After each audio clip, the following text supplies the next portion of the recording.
Nalalapit na ang katapusan ni Rock D. Sebek sa kamay ni Imusama.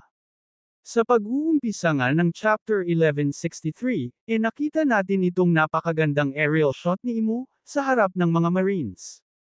Sa tingin ko nga itong choice of angle na ito ni Oda, metaphor na itong si Imu ang pinakamataas sa lahat. Mas mataas siya sa mga Marines, at even mas mataas pa siya sa mga Gorosei. Na-emphasize nga rin sa panel na ito yung shadow power nitong si Imo. Since bukod nga sa mismong galamay ni Saturn, ipinakita rin itong mas maliit pa niyang mga galamay na kulay itim. Sa sumunod na scene nga ay, na-emphasize itong pagiging compassionate ni Roger. Nag-aalala nga siya sa mga kasamahan niya, at even pinaprotektahan pa niya kay Gaba ng mga ito, para hindi sila mamatay.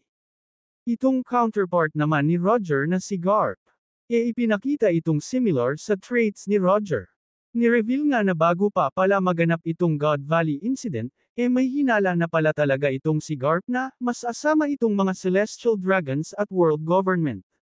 Medyo nagulat nga lang siya sa naging itsura nitong si Gorosei Saturn, ibig sabihin ay, unang beses pa lang niyang nakita itong transformation na ito.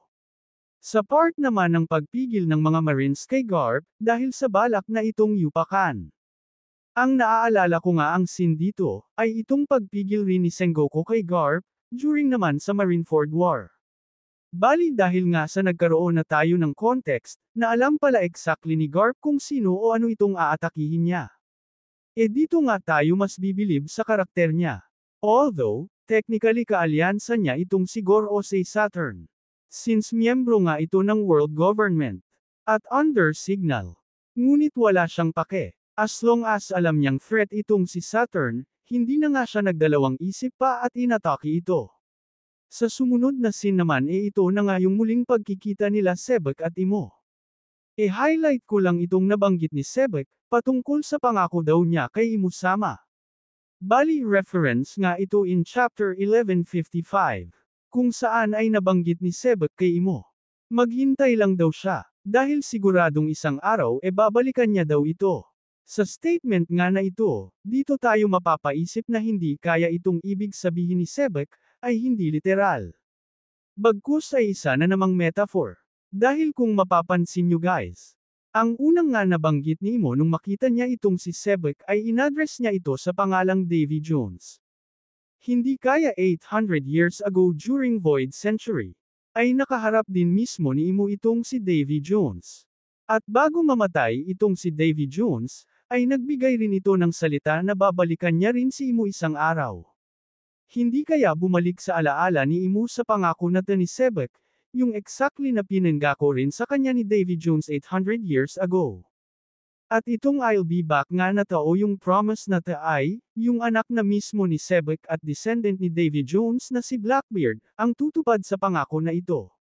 Makikita kaya nating maghaharap itong sila Blackbeard at Imusama sa hinaharap. Anyway, ang isa pang maugong sa chapter na ito, ay itong scene ng pagre-reveal ng Devil Fruits, nila Captain John at Ganzui. It turns out na Magnet Fruit pala ang Devil Fruit na itong si Captain John at Bambam, Devil Fruit naman kay Ganzui. As stated nga in SBS Volume 49, pinatay daw si Captain John ng sarili niyang pirate crew. Bakit? Dahil itinago daw nito sa kanila yung mga treasure. Kung mapapansin nyo, itong description nga ni Oda, sakto sa kung ano ang ginawa ni Ganzui kay Captain John. Inatake niya si Captain John dahil sa pagiging makasarili neto sa mga kayamanan.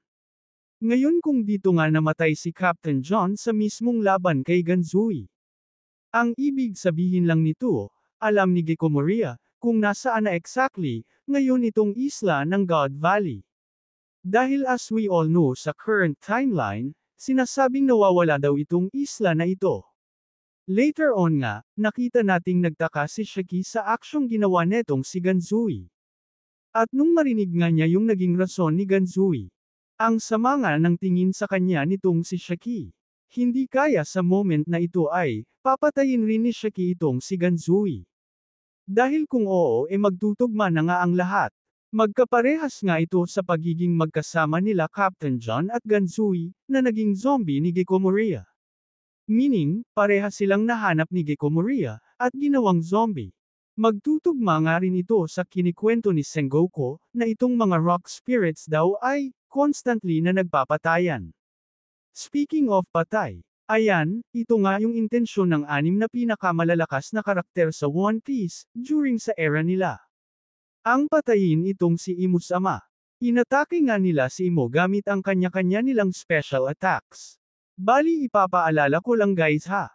Itong 6 na karakter nga na ito, puro confirm na talagang, capable silang gumamit ng Conqueror's Haki. Meaning, itong mga atake na ito ay may Conqueror's Haki. Pero still, parang wala nga lang ito kay Imo.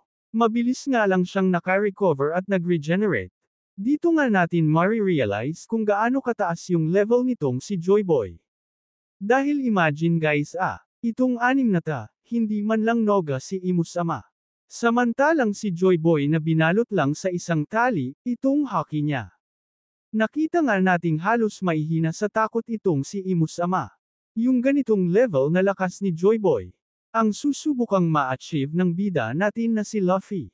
Ganitong level na lakas ang kailangan niyang ma-pull off, matalo lang itong si Imu's ama. So paano ba tatalunan itong si Imo?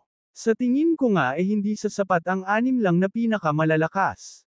Possible nga na gaya sa nakita nating mural sa Elbaf, na nagtulong-tulong ang halos lahat ng lahi sa mundo. Pwedeng ito nga yung sagot para matalo itong si Imo. At para mangyari nga ito kinakailangan ni Luffy o ng makabagong Joy Boy, na pagkaisahin ang lahat. Kailangan niyang subukang mapagkaisa ang lahat ng tao sa mundo, para matalo itong world government at si Imu's ama.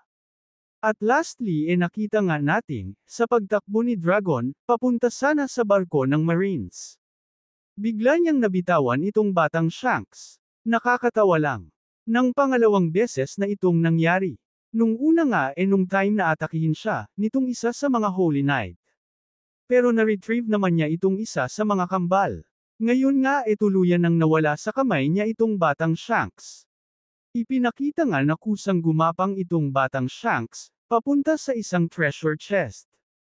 Which we all know na safe na siya dito. Bali itong scene nga na ito officially nang natapos itong mission ni Dragon. Matagumpay na niyang nailigtas itong si Shanks. Kung iisipin nga natin itong dalawang nailigtas ni Dragon na sila Shanks at Kuma sa God Valley.